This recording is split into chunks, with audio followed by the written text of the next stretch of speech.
Namun seiring berjalannya waktu, saya berubah pikiran saya. Mungkin Hmm. ketika negara menyebutkan Pedro adalah aktor penghasutan, saya pikir itu cara lain negara untuk memuji. Ya. Memuji seseorang yang berani menggunakan akalnya. Dan itu yang dilakukan oleh Pedro. Pedro sempat nanya ke saya, Hmm. itu kan saat dia dijenguk sama Prof Yusril, itu kan Hmm. sempat dibahas tuh soal mekanisme restoratif justice. Ya. Pas saat pendampingan, Pedro nanya juga ke saya, Hmm. prosesnya seperti apa, syaratnya seperti apa.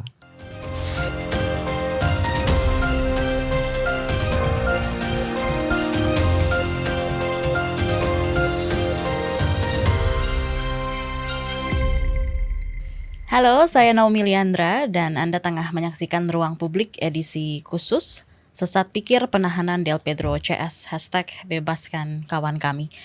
27 Oktober lalu menjadi hari yang gelap ketika pra-peradilan Direktur Lokataru Del Pedro Marhain dan juga ketiga aktivis lain ditolak Pengadilan Negeri Jakarta Selatan. 2 hari berselang Del Pedro CS bahkan dipindah dari rutan Polda Metro Jaya ke Kejaksaan Tinggi lantaran berkas sudah dianggap P21. Dan jika merunut ke belakang, Del Pedro dan juga sejumlah aktivis HAM lain dituding melakukan penghasutan yang berbuntut aksi demo besar pada Agustus lalu di berbagai daerah. Dan mereka juga bahkan diringkus serampangan di beragam lokasi tanpa surat penangkapan. Polisi menjerat mereka dengan pasal tindak pidana penghasutan dan juga ajakan demo. Keluarga menjadi saksi perjalanan kasus kriminalisasi yang menimpa Del Pedro dan juga aktivis lainnya. Kita juga akan dengarkan kesaksian saudara kandung Del Pedro, yaitu Del Piero Hegelian, yang juga didampingi kedua kuasa hukum yakni Muhammad Al-Ayubi Harahap serta M. Nabil Hafizur Rahman. Dan selain itu juga kita bakal mendengar pernyataan dari salah satu dari sekian banyak orang atau tokoh yang berani jadi penjamin supaya Del Pedro CS bisa dibebaskan, yakni musisi Eka Anas. Lebih jauh juga kita akan bahas bagaimana upaya tim hukum untuk membebaskan Del Pedro CS dan apa kejanggalan dari kasus ini hingga terkesan dipaksakan dan apa desakannya terhadap negara. Sudah bergabung melalui Zoom, selamat siang Mas Del Piero Hegelian. Yang Ya, sebelumnya terima kasih sudah mau join di Ruang Publik edisi khusus ya. Mas Del Piero, kapan terakhir kali Anda berkomunikasi dengan Del Pedro dan juga seperti apa kondisinya? Yang disampaikannya saat itu seperti apa? Silakan. Oke, kebetulan saya lagi berada di Bandung karena ada kepentingan pekerjaan. Jadi saya belum sempat menjenguk pasca Del Pedro dipindahkan ke tahanan Kejati. Namun eh, kabar terakhir yang saya dengar dari keluarga ada beberapa prosesi memang yang lebih sulit ketika ingin melakukan penjengukan di Kejati karena ada beberapa aturan atau mungkin ketentuan dan prosedur mengenai tahanan yang baru dipindahkan, baru dilimpahkan. Namun ketika saya terakhir bertemu Del Pedro setelah ada putusan pra peradilan, eh, kami sedikit mengobrol lah. Namun ada pesan sederhana sebenarnya yang ingin disampaikan oleh Del Pedro. Walaupun secara garis besar kalau kita lihat videonya sudah dia sampaikan juga dalam sedikit orasinya mungkin ketika di dalam mobil tahanan. Namun di sini saya mau mengulang kembali bahwa Del Pedro sempat menyampaikan ketika bertemu dia mengatakan bahwa ini bukan hanya soal dirinya saja, kurang lebih bahwa ini mengenai banyak hal, suara anak muda, suara masyarakat yang direpresi dan juga adanya pengerdilan ruang sipil. Lalu mungkin ini yang selalu saya ceritakan bahwa bagaimana mungkin dalam tanda kutip besarnya hati seorang Del Pedro ketika kita menjenguk harusnya kan kita yang memberi semangat gitu, justru malah kita yang mendapatkan kata-kata itu dari Pedro bahwa harus tetap tenang, tetap semangat dalam menjalani ini gitu. Lalu hal lain yang benar saya ingat ketika pertama kali Del Pedro diringkus di kantor Lokataru, lalu dibawa ke Polda Metro Jaya. Kebetulan posisi saya pada hari itu ada di Jakarta juga karena kepentingan pekerjaan. Saya mendapat kabar bahwa Del Pedro diambil oleh pihak kepolisian, lalu saya pergi ke Polda Metro Jaya, menunggu di kantin Polda Metro Jaya beberapa jam dari malam hingga subuh, hingga akhirnya saya ingin memastikan bahwa Del Pedro ada di tempat itu, gitu. Hingga akhirnya kami dapat bertemu ketika pemeriksaan telah selesai mungkin atau istirahat. Del Pedro disuruh check up medis di bagian kedokteran. Satu kata dan yang menarik, sebenarnya waktu saya menunggu itu saya penuh kekhawatiran apa yang terjadi kepada Del Pedro. Namun ketika keluar ternyata tidak seperti yang saya bayangkan, dan Del Pedro juga mengatakan satu hal yang akan selalu kami ingat. Dia mengatakan bahwa semakin ditekan semakin melawan. Mungkin seperti itu. Ya. Kita juga tahu ya Del Pedro dan ketiga aktivis lain sekarang sudah dilimpahkan ke Kejati DKI Jakarta. Dari Anda sebagai keluarga gitu ya, melihat perjalanan kasus ini seperti apa, Mas Del Piero? Kalau berbicara mengenai perasaan mungkin agak sedikit sulit untuk mendefinisikan. Tapi kurang lebih yang kami rasakan adalah kegetiran gitu ya. Kami sebagai keluarga juga menyaksikan bagaimana dari awal proses Del Pedro ditangkap, proses penggeledahan di apartemen, terutama yang berbarengan dengan penggeledahan di Lokataru, lalu proses pra peradilan, kami menyaksikan bahwa adanya kegagapan dari pemerintah dalam memperhatikan ruang atau melindungi ruang bersuara untuk masyarakatnya. Secara gamang mungkin secara mudah kami menganggap bahwa proses hukum ini justru seringkali begitu kuat ketika menyentuh orang yang bersuara, bahkan dengan kami mendengar argumentasi ketika proses pra peradilan dan lain sebagainya gitu. Jadi kami menganggap bahwa ini begitu kuat ketika menyentuh orang yang berkuasa, tapi seringkali justru lemah ketika harus menyentuh kekuasaan. Lalu kebetulan juga saya adalah peneliti kebijakan publik, dan sebagai peneliti kebijakan publik, saya mencoba membagi diri posisi saya sebagai keluarga, lalu posisi sebagai analisator. Saya mencoba melihat bahwa apa yang terjadi kepada Del Pedro ini ada semacam gejala struktural, bahwa ini bukan hanya tentang Del Pedro sebenarnya, tapi adalah tentang sistem yang belum selesai memahami keseimbangan antara menjaga ketertiban dan melindungi kebebasan. Oleh karena itu, sebagai keluarga dengan background peneliti, kami tidak ingin menaruh sebenarnya duka di ruang publik.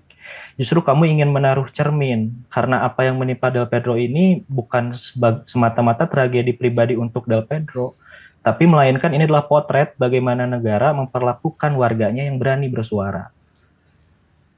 Mungkin seperti itu, Mbak. Ya.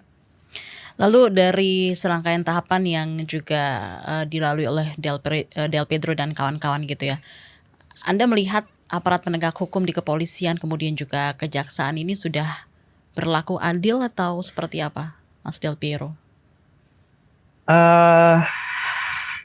Kalau misalkan kita lihat proses sampai dengan hari ini, jadi mungkin representasi keadilan yang dianggap sebagai apa itu adil oleh pihak aparat dan tadi yang disebutkan itu hanya hal-hal yang sifatnya administratif, bukan berdasarkan etikabilitas, bukan berdasarkan moralitas. Jadi mereka mencoba mengkonstruksikan bagaimana semua yang terjadi, semua yang diargumentasikan itu tampak sesuai aturan, dengan pembenaran diskresi misalkan atau lain sebagainya, nanti mungkin yang akan dijelaskan lebih lanjut oleh kuasa hukum. Tetapi pertanyaannya, ini aturan untuk siapa, aturan siapa, lalu lentur untuk siapa gitu. Namun kembali lagi sebagai keluarga dan sebagai akademisi, saya menghormati proses hukum. Tapi menurut kami, hukum tanpa keadilan itu mungkin seperti tubuh tanpa jiwa.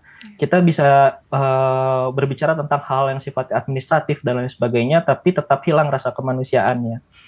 Namun saya percaya hukum semestinya menjadi ruang rasionalitas, bukan hanya sekedar administrasi kekuasaan, bukan hanya sekedar tempat untuk show off tentang kekuasaan. Ya. Mungkin seperti itu, Mbak. Ya, kita ke Mas Al Ayubi. Mas Ayubi, kalau secara hukum itu kan hak berkumpul, kemudian juga berpendapat kan dijamin oleh konstitusi begitu ya. Nah, justru kenyataannya Del Pedro CS ini malah dipidana karena dianggap menghasut demo gitu. Gimana dari tim kuasa hukum melihat arah penegakan hukum yang seperti ini, Mas Ayubi?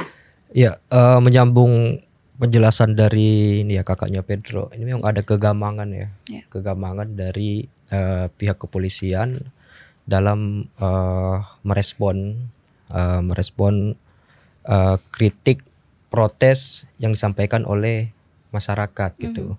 Akhirnya yang mereka lakukan itu bukan murni untuk penegakan hukum, bukan murni untuk menertibkan masyarakat, tapi mereka sibuk untuk mempertahankan kekuasaannya mereka, mempertahankan kebijakannya mereka gitu, yang notabene kebijakan, sikap, perilaku dari pejabat itu yang sebenarnya bermasalah, dan itulah yang sebenarnya diprotes oleh masyarakat gitu.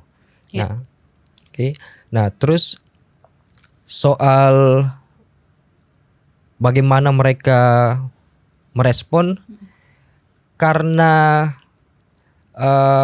mereka gagap untuk menangani situasi ini, akhirnya yang terjadi kan kriminalisasi gitu. Kriminalisasi terhadap para aktivis yang penegakan hukumnya tadi yang saya jelaskan bahwa ini bukan murni penegakan hukum, tapi mereka gamang dalam merespon situasi yang ada gitu. Oke. Lalu kalau kita lihat dari proses awal sampai dengan penolakan pra peradilan kemarin juga gitu ya, kejanggalan apa yang paling mencolok Anda lihat? Kejanggalannya bukan cuma proses hukum, mereka menyasar ke para kelompok kritis, kelompok aktivis, itu udah janggal gitu. Jadi dimulai dari situ aja gitu. Ketika penegak hukum melakukan proses penegakan hukum kepada orang yang bukan bersalah, maka prosedur hukumnya juga mau tidak mau akan mereka tabrak gitu. Contoh misalnya Del Pedro dan 4 tersangka dan 3 tersangka lainnya, ada Mujafar, ada Harik Anhar, kemudian ada Syahdan, itu satu LP yang sama. Mereka nggak pernah diperiksa sebagai saksi atau terlapor kan. Mereka begitu ditangkap statusnya udah tersangka gitu. Padahal ada aturan hukum yang mengatur bahwa sebelum seseorang ditetapkan sebagai tersangka, dia mesti diperiksa sebagai saksi dulu. Ada 3 tujuannya, Mbak. Pertama, soal akuntabilitas proses penegakan hukum. Yang kedua, soal melindungi hak asasi manusia seseorang itu. Yang ketiga, untuk menghindari kesewenang-wenangan. Nah, itu semua ditabrak oleh pihak kepolisian. Nah, itu konsekuensi dari kriminalisasi. Ketika penegak hukum, polisi melakukan melakukan penegakan hukum terhadap seseorang yang sebenarnya dia tidak melakukan hal yang dituduhkan, konsekuensinya tadi prosedur hukumnya pasti mereka tabrak gitu. Tambah lagi misalnya yang soal SPDP, itu di putusan Mahkamah Konstitusi juga disebutin bahwa dalam 7 hari mereka mesti kirim pemberitahuan bahwa ada penyidikan terhadap Anda, itu mesti dikasih tahu. Nah, itu nggak ada sama sekali. Itu tadi yang dijelaskan oleh kakaknya Pedro yang soal diskresi. Nah, mereka menggunakan diskresi mereka, tapi diskresi itu melanggar pada selevel undang-undang gitu. Mahkamah Konstitusi itu kan selevel dengan undang-undang gitu. Nah, akhirnya terjadilah tuh pelanggaran hak asasi manusia gitu. Oke. Nah, baik, kalau kita tanya ke Mas Nabil begitu ya. Mas Nabil sendiri melihatnya seperti apa case yang sedang berjalan ini, mungkin menanggapi dan juga menyambung yang disampaikan oleh Mas Ayubi dan juga Mas Del Piero. Silakan. Ya, pertama mungkin dari melihat ya fakta-fakta persidangan ya, yang akhirnya kita melihat ini diawali dengan suatu demonstrasi gitu ya, kemudian ada tindakan patroli cyber. Ada tindakan patroli cyber yang itu belum jelas dasar hukumnya di mana, kemudian ini kan justru bisa menyasar ya kepada akun-akun pribadi kita gitu ya, kemudian belum jelas juga patroli cybernya ini ditunjukkannya ke peristiwa apa gitu ya. Justru ketika sudah ditangkap dan diperiksa baru ditanyain ini postingan tentang apa, ini maksud tujuannya apa gitu ya. Itu justru kayak udah ada seakan-akan ada pintu gitu ya, tapi nggak tahu di dalamnya ada apa aja gitu ya. Baru akhirnya pas masuk gitu, baru dicari tahu di dalamnya ada apa aja gitu ya. Maksudku seperti kayak dia nggak tahu ini kerangka peristiwa pidananya seperti apa sih gitu kan. Nah, ada juga terkait dengan ini kenapa langsung ditangkap gitu ya. Kemudian juga ketika gini, ada menurut kepolisian ya, salah satu alat bukti yang dianggap sah dalam penyidikan ini adalah keterangan saksi gitu ya. Keterangan saksi yang mana demonstran ini ditangkap di beberapa tanggal, di tanggal 25 gitu ya, terutama di tanggal 25. Nah, itu pas kita lihat ada yang kategori anak gitu ya. Itu tidak didampingi oleh bapak ataupun keluarganya, bahkan tidak didampingi oleh penasihat hukum gitu. Ini justru menjadi syarat atau muatan kepentingan yang lebih mendalam ya, karena bisa jadi keterangannya diarahkan gitu ya. Oke, kita ke Kak Del Piero kembali gitu ya. Mungkin bisa diceritakan sedikit sosok Del Piero dari kacamata keluarga seperti apa dan seperti apa beliau gitu ya sampai akhirnya ditahan. Silakan. Kalau misalkan kita lihat masa kecil Pedro itu dulu waktu kecil badannya lebih kurus daripada sekarang lah. Jadi waktu kecil itu mungkin kalau dikatakan bahkan dia mungkin tidak pandai untuk berkelahi gitu, apalagi dengan tudingan hari ini untuk menghasut. Jadi memang agak sedikit menggelitik gitu ketika tudingan dari pemerintah bahwa Del Pedro adalah seorang penghasut. Namun kalaupun dia menghasut, saya rasa yang dia hasut itu nuraninya sendiri gitu, supaya dia tidak diam melihat ketidakadilan dan lain sebagainya. Namun begini, background keluarga kami adalah background keluarga akademisi. Ayahku adalah seorang dosen, lalu aku dan Pedro peneliti, juga saya rasa mungkin sama saya dan Pedro memberikan pengajaran dalam konteks asisten dosen. Jadi memang kami itu tumbuh besar di lingkungan yang memang hangat mengenai ruang diskusi. Orang tua kami itu selalu membolehkan kami untuk berbicara, memberikan pendapat. Jadi kalau misalkan dalam konteks yang dikatakan demokratis, keluarga kami amat sangat demokratis. Nah, selain itu juga dulu ayah memiliki yayasan dan beberapa anak-anak di yayasan, sehingga ketika ada rapat yayasan atau ada diskusi mengenai penelitian yang ingin yayasan lakukan, saya dan Pedro suka antusias untuk sekedar mendengarkan. Nah, di situ mungkin tumbuh juga rasa empatik mengenai bagaimana melihat kondisi sosial, walaupun mungkin pada saat itu belum amat sangat mengerti mengenai substansinya, tapi kami paham bahwa ada orang yang sedang mengalami kesulitan. Tapi substansinya kami mungkin belum paham itu mengenai sistem dan lain sebagainya. Namun secara empatik dan secara kebiasaan berpikir kritis, kami tumbuh di dalam tradisi itu gitu. Nah, namun yang disayangkan dua hal yang tadi disebutkan, tradisi berpikir kritis dan empatik, ini yang dianggap berbahaya oleh pemerintahan hari ini. Jadi saya sebagai kakak, saya suka awalnya mungkin saya kesal mendengar bagaimana negara menyebut bahwa Pedro adalah seorang aktor penghasutan, bahwa Pedro adalah seorang provokator. Juga belum lagi melihat komentar mungkin orang-orang yang entah itu buzzer atau mungkin tidak mendapatkan akses berita atau akses informasi, akses pendidikan yang baik mungkin ketika mendukung pelafalan dari pemerintah yang menyebut bahwa Pedro adalah aktor penghasutan.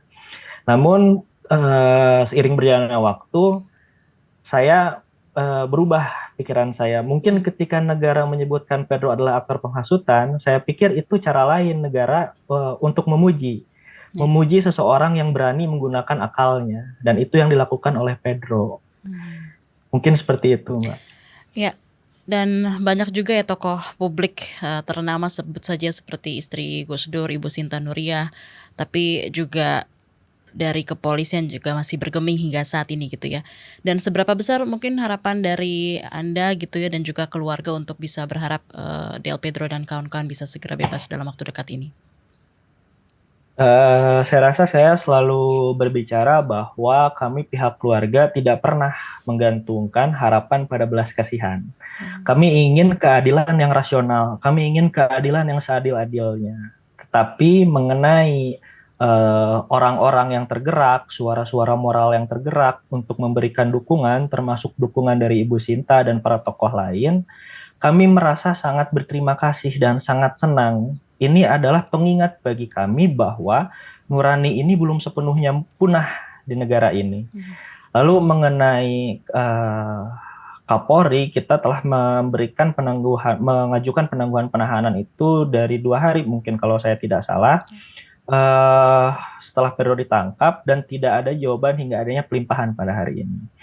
Nah, tidak bergemingnya Kapolri ini saya rasa tidak jadi masalah. Dia boleh tidak bergeming, dia boleh diam, tetapi ada satu hal yang perlu diingat, bahwa sejarah itu selalu mencatat. Mereka yang selalu diam, enak-enakan di atas kekuasaan, biasanya mereka lah yang paling cepat terlupakan oleh sejarah. Mungkin seperti itu, Mbak. Gini ya, Mas Del Piero, andaikan gitu si Mas Del Pedro ini dengar dukungan publik yang sebesar ini gitu ya, kira-kira reaksinya Anda sebagai kakak melihatnya seperti apa dari Del Pedro sendiri? Saya selalu menyampaikan di setiap kesempatan saya untuk membesuk bahwa ini loh ada dukungan moral yang amat sangat banyak, bahkan bukan hanya dari teman-teman sejawatmu saja, tapi bahkan dari tokoh-tokoh, bahkan tokoh-tokoh besar gitu yang memberikan dukungan kepada Pedro. Tentu saja secara moral itu menyemangati dirinya, karena dapat kita bayangkan bagaimana Del Pedro menjalankan proses pemeriksaan di tengah kondisi dia harus ditahan puluhan hari. Bagaimana kondisi psikisnya, bagaimana kondisi fisiknya, dia harus menjaga dirinya tetap optimal gitu. Ketika melakukan pemeriksaan, saya paham betul tekanan yang dia rasakan. Maka dukungan dari kawan-kawan, dukungan dari orang-orang itu mungkin sebuah penghiburan untuk Del Pedro. Ya, sebagai bentuk penguatan juga ya untuk Mas Betul. Del Pedro. Nah, Mas Ayubi, kalau kita melihat kan dari peradilan ini sudah ditolak begitu ya, dan mungkin bisa dijelaskan juga ke teman KBR yang sedang menyimak siaran kami pada pagi hari ini, seperti apa langkah hukum selanjutnya yang sedang disiapkan oleh tim kuasa hukum? Kalau langkah hukumnya paling terdekat ya kita lagi ini ya minta salinan berkas perkara pidananya ke kejaksaan gitu. Nah, setelah nanti kita mendapat berkas perkara itu, baru nanti kita langsung melakukan pemetaan, analisis, untuk membantah seluruh argumentasi tuduhan-tuduhan yang digunakan oleh jaksa penuntut umum gitu. Ya. Cuman sayangnya per hari ini sudah lebih dari seminggu pelimpahan dari polisi ke kejaksaan, kita belum dikasih tuh berkas perkaranya gitu. Ini jangan-jangan kita Sampai saat ini? sampai saat ini. Jangan-jangan kita dikerjain juga gitu. Nah, kalau kita mesti bersidang misalnya berkas perkaranya kita nggak dapet, Iya, gimana dong? kita mau nyusun argumentasi apa, kita mau bantah apa gitu. Ini polanya Terus upayanya persis sudah itu. sampai mana? Saat ini belum sampai ada berkas perkara yang dipegang? kita udah ngomong langsung ke jaksanya, JPU-nya. Dia bilang surat permohonan, kita kasih surat permohonannya. Kemarin kita sudah follow up juga. Nah, ini rencana kita akan datangin terus kejaksaannya gitu. Responnya sampai kita gimana dapat. sejauh ini? Responnya ya kemarin dia bilang ya kita fotokopi dulu gitu kan. Ya nanti ini berkasnya sangat tebal, kita butuh waktu gitu. Yang fotokopi kayak gitu berapa lama sih? Kan bukan jaksanya yang fotokopi, enggak. Dia bawa aja ke tukang fotokopi. Bukan staf di kantor kejaksaan kok yang fotokopi. Birokrat negara nggak gaji orang buat fotokopi segitu tebal. Lu bawa aja ke tukang fotokopi. Kasih target 2 hari selesai mas, ya selesai. Kita kan biasa juga fotokopi berkas perkara pidana kayak gini gitu. Ya. Tapi kalau kita lihat juga dari catatan taut gitu ya, ternyata kan banyak sekali masyarakat sipil yang juga ditahan gitu ya, Mas Ayu dan juga Mas Nabil. Mungkin bisa diceritakan sedikit gitu, kira-kira seperti apa rata-rata kondisi mereka saat ini? Ya yang ditahan memang itu 900-an lebih ya. 900-an lebih. Saya lihat sih kebanyakan anak-anak pelajar gitu. Kalau kondisinya mereka kita pasti nggak tahu, kita nggak jenguk mereka karena mereka nggak kasih kuasa ke kita. Mungkin nanti yang lebih tepat Nabil nih yang lebih tepat buat ngejawab itu gitu kalau soal kondisinya gitu. Tapi kalau soal kondisi Pedro seperti yang disampaikan oleh kakaknya tadi, dia sangat kuat, dia sangat semangat untuk menjalani proses hukum ini gitu. Bahkan Pedro sempat nanya ke saya, itu kan saat dia dijenguk sama Prof Yusril itu kan sempat dibahas tuh soal mekanisme restoratif justice. Pas saat pendampingan Pedro nanya juga ke saya, prosesnya seperti apa, syaratnya seperti apa. Saya jelaskan ke Pedro, syarat restoratif justice itu pertama mengakui kesalahan. Mengakui kesalahan bahwa saya telah melakukan perbuatan tindak pidana. Yang kedua, mesti meminta maaf kepada negara karena korbannya kan negara. Nah, jadi respon Pedro, walaupun saya nggak salah, saya mesti minta maaf kata dia. Iya, itu syaratnya. Saya bilang gitu. Gimana? Bertentangan sekali dengan. Ya, respon Pedro, saya nggak salah. Saya nggak melakukan apapun kata dia. Dan saya tidak akan mau mengakui sesuatu yang bukan saya lakukan gitu. Dan saya tidak mau mengikuti proses restoratif justice. Saya akan menghadapi proses hukum ini. Kata Pedro secara tegas, dia sampaikan itu gitu. Ya. Menyambung yang disampaikan oleh Mas Ayubi juga, gimana dari Mas Nabil gitu, rencana langkah hukum selanjutnya? Apalagi tadi kalau disampaikan restoratif justice harus mengakui apa yang dilakukan, padahal kan tidak bersalah. Silakan. Ya sebenarnya seharusnya negara ini ya malu ya. Maksudnya ini ada demonstrasi yang itu kritisnya warga gitu ya. Seharusnya seluruh proses penyidikan bukan hanya Del Pedro aja ya, tapi yang ditahan di polres-polres lainnya gitu ya, itu harus dibebaskan gitu ya. Karena menyambung tadi ya kondisi penahanan seperti apa, memang kami banyak menerima pengaduan yang mana misal orang ditangkap buktinya hanya batu gitu. Yang mana batu ini bisa diambil dari mana aja gitu kan. Nah itu kemudian ada juga salah satu polres lah ketika menangkap seorang anak gitu ya, seharusnya kan syarat penangkapan itu 1 kali 24 jam ya. Setelah itu dibebaskan atau harus jelas ini statusnya apa, ditahan atau apa gitu ya. Kami menemukan fakta bahwa bahkan lebih dari 1 hari, bahkan 2 hari, 3 hari sampai akhirnya ada lembaga negara Komnas HAM yang harus turun tangan, baru akhirnya dilepaskan gitu. Itu untuk kasus anak bahkan gitu ya. Ini justru apa ya? Kita melihatnya ada ugal-ugalan ya dalam penangkapan, dalam prosedur hukumnya gitu ya, kemudian dalam mematuhi aturan-aturan gitu.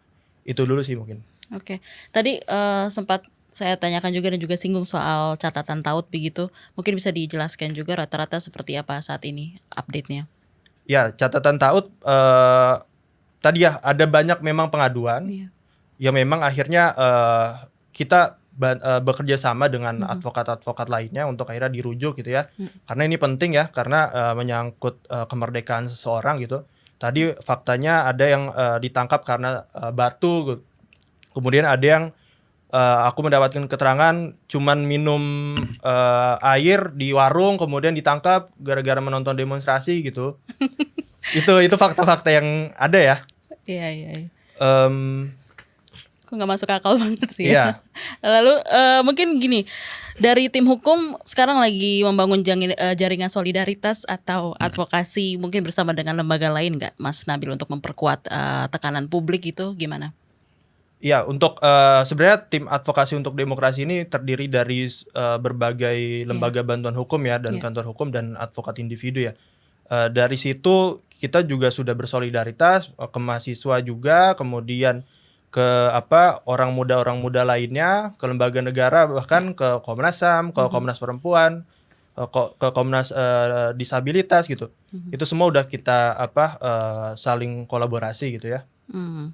Tapi nih ya, kalau sampai detik ini atau bahkan kita nggak tahu, pemerintah tetap tutup mata gitu ya dengan kasus ini, kira-kira ada opsi lain nggak untuk bawa kasus ini mungkin ke internasional begitu mungkin, Mas Nabil? Ya, untuk pengaduan ke internasional sudah kita lakukan ya. Tapi gimana update-nya sekarang? Update-nya memang ada beberapa yang mendukung ya, meskipun belum representatif ya, maksudnya tetap aja proses penegakan hukum adanya di Indonesia gitu ya, dan ini harus dipandang sebagai tuntutan hak asasi manusia oleh masyarakat global seharusnya. Ya, Mas Del Piero, kalau kita balik lagi, kita melihat selama proses ini berlangsung dan juga berjalan, yang paling jadi perhatian keluarga terhadap Del Pedro di tahanan seperti apa, Mas Del Piero? Oke, yang pertama sudah pasti kesehatannya, karena ketika itu banyak keluhan yang dia alami, seperti misalkan gatal-gatal, batuk pilek, lalu penurunan berat badan gitu. Itu yang menjadi prioritas utama. Tapi selain kesehatannya, yang menjadi concern kami juga mengenai pikirannya gitu. Kami amat sangat menginginkan ia untuk tetap menulis karena dia sedang menyelesaikan magister politiknya gitu. Lalu kami juga ingin dia tetap membaca. Oleh karena itu kami selalu mengirimkan buku kepada Pedro untuk dibaca. Berkaitan dengan hal tersebut juga kami ingin dia tetap untuk berpikir jangan sampai karena dia di balik jeruji besi gitu, dia jadi kekurangan mengenai informasi, mengenai asupan untuk pikirannya. Itu yang menjadi concern kami. Karena kami meyakini bahwa penjara itu hanya bisa mengurung badannya Pedro aja gitu. Dia tidak bisa menutup ide atau gagasan Pedro gitu. Ini yang selalu kami jaga. Memang kalau kita lihat memang agaknya sedikit ironis gitu. Apa yang sedang ia teliti, apa yang sedang ia bela mengenai hak asasi manusia, mengenai keadilan sosial gitu. Justru hari ini dia hidup di tempat di mana keadilan itu diuji setiap hari. Dia hidup di tempat di mana itu adalah pokok dari risetnya agar orang tidak mengalami hal seperti yang dia alami sebenarnya. Tapi mungkin di dalam penjara sana mungkin Pedro akan mendapatkan data yang paling jujur gitu secara empiris. Karena dia melakukan penelitian gitu, jika memang diizinkan mendapatkan alat tulis, dia akan menulis di tempat di penjara, di balik jeruji yang diakibatkan oleh dia bisa masuk ke sana diakibatkan oleh kebijakan yang sedang ia kritik gitu di dalam penelitiannya. Jadi itulah yang menjadi concern dari keluarga. Kami ingin walaupun memang dia ditahan, tapi setidak-tidaknya fisik dan psikisnya benar-benar harus dijaga. Mungkin seperti itu, Mbak. Mungkin bisa ditambahkan lagi gitu ya Mas Del Piero, upaya Anda dari keluarga untuk pembebasan Del Piero ini seperti apa? Apakah selain tadi ya lewat upaya perlawanan hukum, keluarga juga mungkin berharap gitu pada kebijaksanaan presiden, sekaligus mungkin pesan yang barangkali ingin Anda sampaikan ke pihak tertentu? Silakan Mas Del Piero. Oke, kalau untuk upaya, kami rasa kami telah menempuh seluruh upaya. Kami rasa kami telah menempuh seluruh jalannya. Jalan hukum kami tempuh. Kami berkali-kali mengatakan di media bahwa kami ingin mengikuti proses hukumnya. Jika menurut Yusril itu hal yang gentleman, kami siap, amat sangat siap segentleman-gentlemannya untuk mengikuti proses hukum. Lalu tadi sebagaimana yang dijelaskan oleh Bang Yubi dan Bang Nabil, bahwa advokasi pun telah kami lakukan. Lalu yang di samping kedua hal tersebut, tentu saja doa selalu kami lakukan untuk sebagai upaya dari pihak keluarga. Namun juga kami sadar bahwa yang kami hadapi ini bukan hanya soal satu pasal pidana, dua pasal pidana, tidak gitu. Kami sadar bahwa yang kami sedang lawan ini adalah sebuah pola pikir dari kekuasaan yang menganggap bahwa kritik ini adalah ancaman. Ini yang membuat Pedro hari ini ada di dalam sana gitu. Jadi kalau ditanya harapan, tentu saja kami tidak memiliki harapan apapun gitu kepada pihak-pihak lain. Tapi kami hanya ingin mengingatkan mungkin bahwa lagi-lagi sejarah itu selalu memberikan kesempatan kepada setiap rezim, kepada setiap pemimpin untuk memilih. Dia ingin dikenang sebagai apa? Sebagai guardian of democracy gitu, sebagai penjaga demokrasi, atau justru mau menuliskan bab-bab baru di kamus ketakutan, mau menuliskan bab-bab baru bagi orang agar takut untuk bersuara. Itu kan pilihan yang berada di tangan mereka. Namun sekali lagi kami tidak berharap. Lalu mungkin dalam proses ini kami berhadapan dengan banyak aparat penegak hukum, amat sangat banyak, dari mulai penangkapan, bahkan di sidang peradilan terakhir pun orang tua saya itu menangis. Bahkan sebelum dia masuk ke dalam ruang persidangan, karena dia merasa diintimidasi dengan pengamanan yang amat sangat banyak. Nah, kepada mungkin jika diizinkan memberikan pesan, saya akan mengutip sedikit cara berpikir Hegel yang mungkin kebetulan namanya saya sandang gitu. Saya ingin sedikit mengutip bahwa kebebasan itu bukanlah ketiadaan batas, tapi kesadaran akan batas. Dan yang sangat disayangkan tampaknya menurut saya, menurut kami, bahwa negara ini masih belum tahu di mana batas antara hukum dan kekuasaan. Itu yang menjadi pokok permasalahan yang kita hadapi pada hari ini, yang tadi dijelaskan oleh Bang Yubi dan oleh Bang Nabil. Mungkin seperti itu, Mbak. Ya, terima kasih Mas Del Piero Hegelian. Tadi kita bisa dengar bersama gitu ya, sepertinya hopeless gitu ya. Tapi kalau Mas Nabil, dengan setelah banyaknya upaya hukum yang sudah bisa dibilang mentok seperti ini, juga tadi ya dengan banyaknya dukungan dari publik, dan kita juga melihat mungkin penjaminan juga dari tokoh-tokoh dari tim kuasa hukum, melihat upaya-upaya ataupun juga wajah keadilan di Indonesia hari ini gimana? Anda punya tanggapannya seperti apa? Silakan Mas Nabil. Nabil apa Yubi nih? Mas Yubi, sorry. Mas Yubi, silakan. Ya gimana ya, ini pemerintah, pihak kepolisian itu sangat resisten ya, melihat mereka selalu menganggap para kelompok kritis, aktivis pro demokrasi itu sebagai musuh gitu, sebagai kelompok yang mengganggu jalannya roda pemerintahan gitu. Sayangnya yang kami lihat ada seperti itu gitu. Akhirnya begitu masyarakat sipil, para aktivis menyampaikan kritik tentang kebijakan mereka merasa mereka sedang diserang gitu. Seperti ancaman ya. Sebagai ancaman. Lalu mereka ngerespon itu dengan cara memidanakan gitu. Sayangnya seperti itu nih wajah pemerintahan kita sekarang gitu.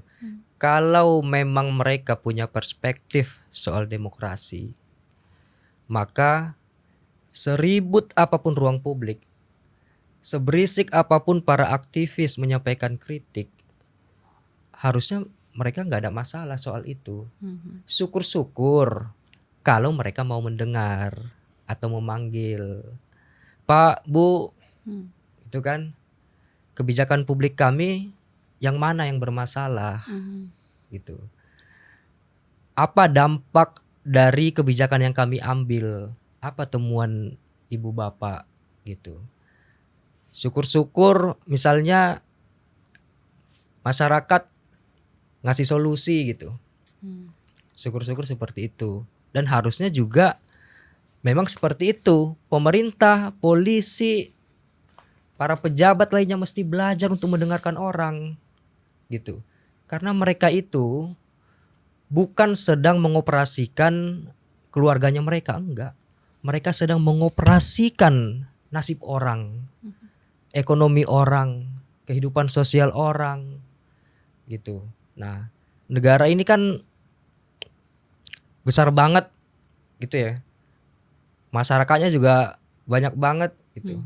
Nah, itu semua hidupnya mereka tuh soal kesejahteraannya, kehidupan sosialnya itu di tangan presiden, para pejabat kita ini gitu. Mestinya dari situ mereka paham bahwa jadi pejabat itu mesti berhati besar, pemikirannya mesti terbuka, mesti welcome soal kritik-kritik, masukan dari masyarakat gitu, mestinya begitu. Oke, mungkin bisa ditambahin dari Mas Nabil ngeliatnya seperti apa? Ya, aku melihatnya juga mungkin bisa dianalogikan gini ya. Ketika banyak demonstrasi gitu ya, bukan hanya di Agustus ini ya, tapi mungkin sebelum-sebelumnya gitu kan. Ketika gerbang DPR itu tidak terbuka, maka itu tanda gitu ya, bahwa masyarakat yang menyampaikan pendapatnya itu ditutup gitu kira-kira. Dari situ aja udah secara simbolis terlihat ya. Tidak mau mendengarnya pemerintah gitu ya, padahal dalam kerangka hak asasi manusia gitu, negara itu punya kewajiban melindungi, menghormati dan memenuhi hak asasi manusia, termasuk dalam kebebasan berpendapat di muka umum gitu ya. Itu secara umum gitu ya. Kemudian dalam penegakan hukumnya harusnya anti terhadap kekerasan atau penyiksaan gitu ya, atau suatu peradilan yang seharusnya dipenuhi dengan kehati-hatian gitu ya. Itu sih mungkin secara makro dan secara mikronya ya. Ya. Tapi kalau Anda melihatnya seperti apa kira-kira yang perlu dilakukan masyarakat gitu ya, mungkin supaya tekanan publik ini tetap live dan juga efektif gitu, Mas Nabil? Ya, pertama masyarakat harus sadar bahwa kita ini dalam suatu kungkungan kekuasaan gitu ya, sehingga seakan-akan masyarakat tidak tahu terkait hak asasi manusianya gitu. Ketika bahkan dalam undang-undang hak asasi manusia itu setiap orang, bahkan bukan setiap golongan, setiap kelompok gitu ya, itu setiap orang, artinya per individu masyarakat itu harus diperhitungkan, harus diperhitungkan pendapatnya, keyakinannya, ekspresinya gitu ya. Nah, dari situlah kesadaran itu timbul. Kesadaran untuk akhirnya berpendapat, kesadaran untuk akhirnya memberikan masukan terhadap pemerintah, dan bukan ditutup secara simbolis oleh gerbang DPR atau gerbang pemerintahan lainnya. Seharusnya didengar, dibuka, ajak diskusi, dan cari solusi bareng-bareng gitu kira-kira. Ya, silakan. Saya tambahin yang ini ya. Boleh, silakan. Menarik juga tadi pertanyaan Pak, menarik juga yang soal bagaimana masyarakat Bisa supaya terus bersuara gitu ya. Intinya begitu. Gini, sejak 2019 ya yang revisi undang-undang KPK, yang saya lihat mulai dari situ tuh setidaknya para pelajar turun ke jalan untuk menyampaikan aspirasi gitu. Sampai peristiwa kemarin kan masih banyak pelajar tuh. Nah,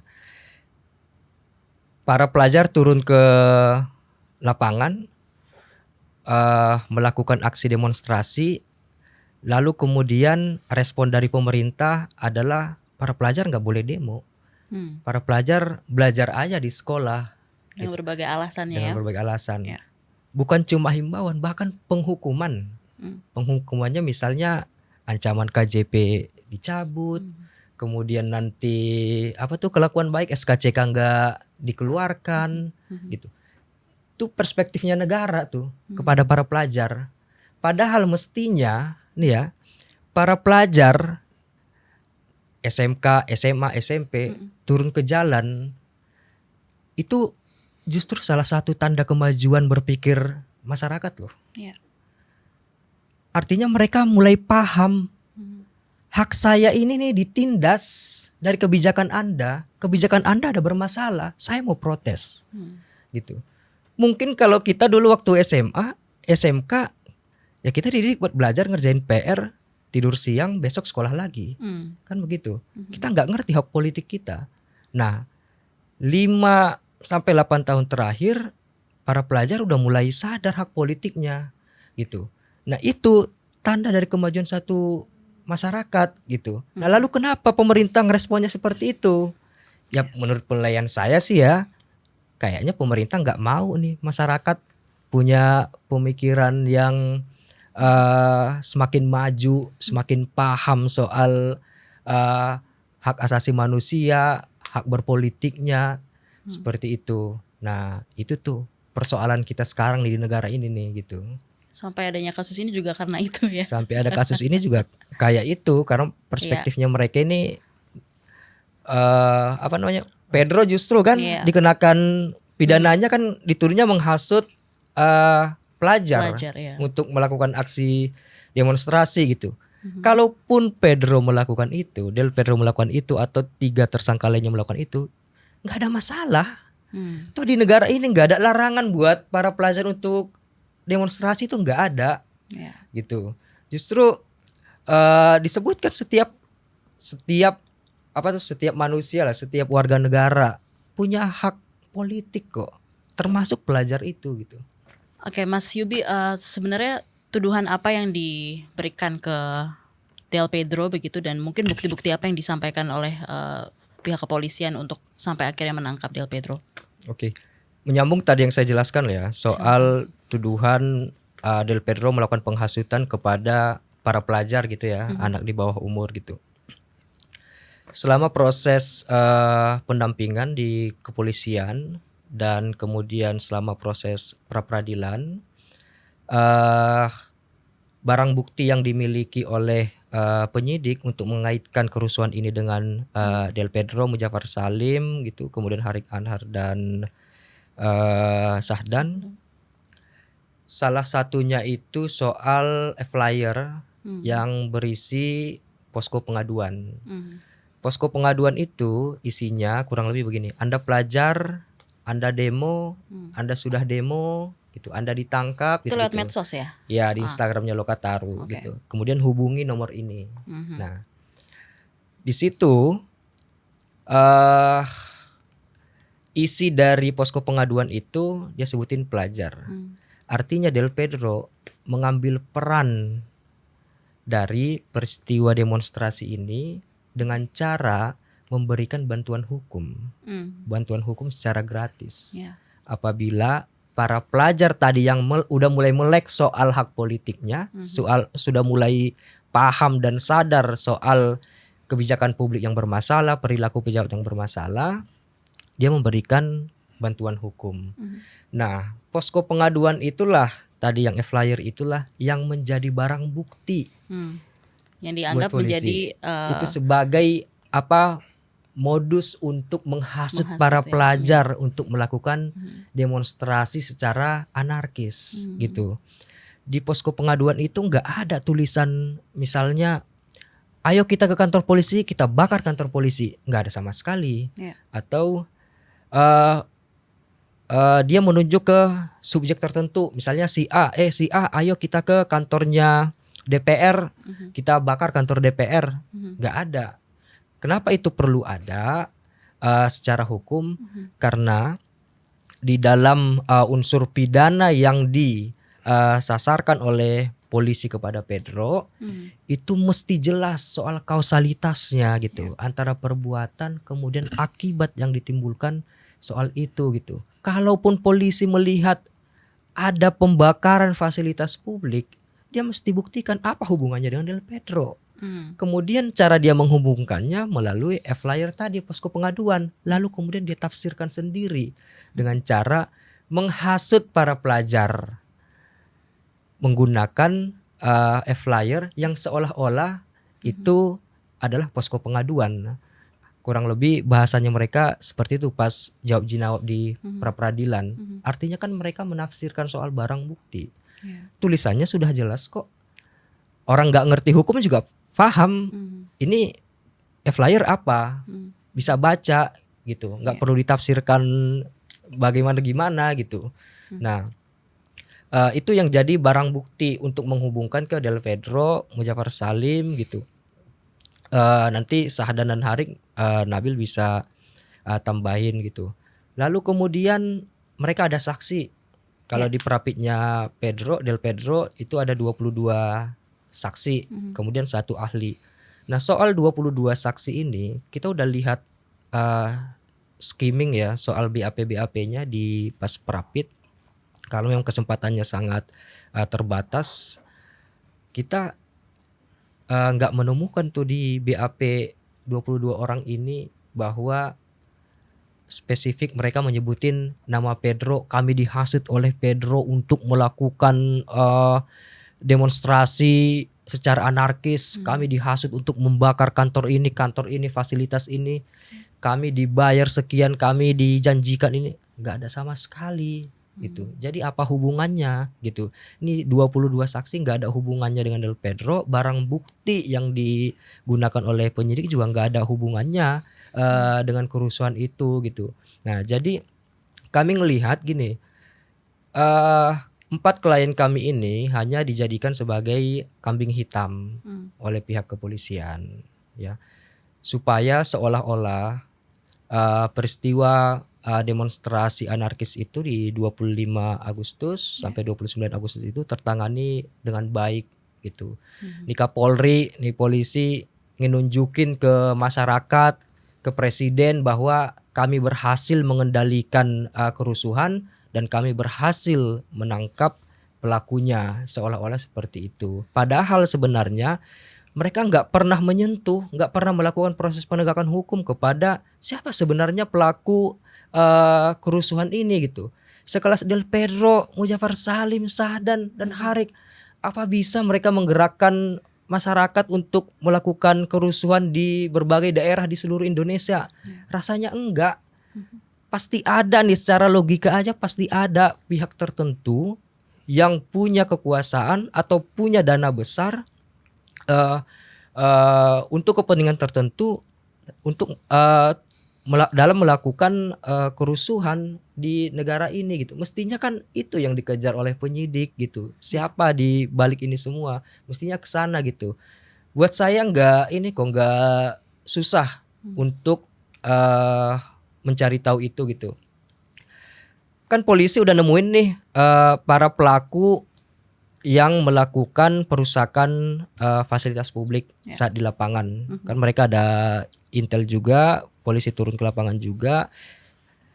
Pada saat mereka tangkap tangan kepada pelaku, kemudian mestinya mereka periksa, cari tahu ini yang nyuruh kalian siapa, untuk nyari ordernya ini dari siapa gitu. Anda dijanjikan apa? Telusurin dong semuanya.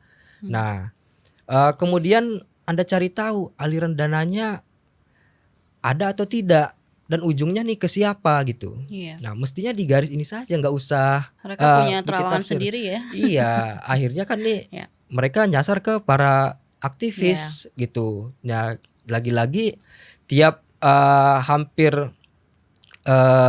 ada peristiwa demonstrasi nih, para aktivis hampir selalu menjadi pihak yang dipersalahkan nih sama pemerintah gitu. Ya, mungkin Mas Nabil gimana menanggapi tadi yang juga disampaikan oleh Mas Yubi begitu? Mungkin punya tambahan ya perspektif Anda? Ya, mungkin judul besarnya adalah suatu ironi penegakan hukum ya. Jadi ketika seseorang ditangkap tanpa dijelaskan alasan-alasan penangkapannya, pasal yang disangkakan gitu ya, kemudian langsung dibawa, itu justru bahkan menabrak dari KUHP, menabrak Perka Polri 6 2019, menabrak Perka Barreskrim 1 2022. Itu yang harusnya dijelaskan gitu ya. Harus dijelaskan alasan-alasan penangkapannya. Itu terbukti bahwa misal ketika Harik ditangkap, itu seakan-akan diseret, kalau ada videonya yang beredar itu diseret, dan ada informasi dituduhkan sebagai koruptor. Bahkan itu kan hal yang beda ya dengan tuduhan atau pasal yang disangkakan gitu ya.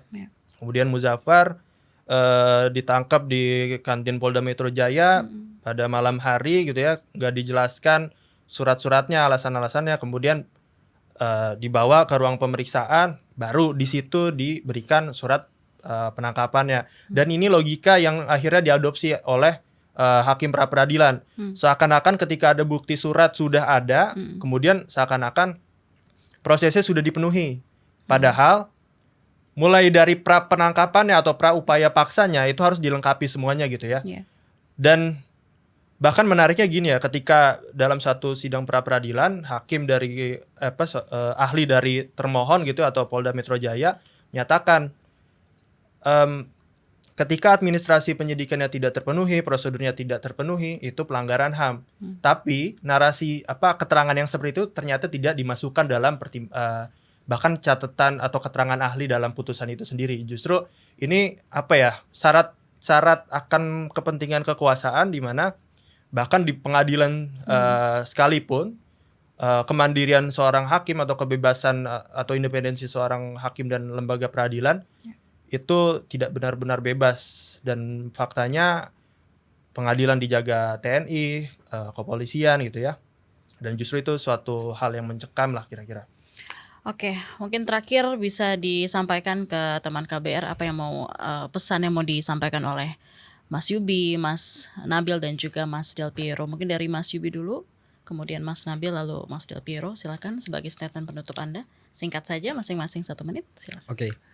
Pesan saya sih sebagai warga negara, baik Anda udah dewasa ataupun masih sebagai pelajar, jangan pernah takut untuk menyampaikan pandangan Anda, pikiran Anda, ekspresi Anda soal kebijakan-kebijakan pemerintah yang bermasalah gitu.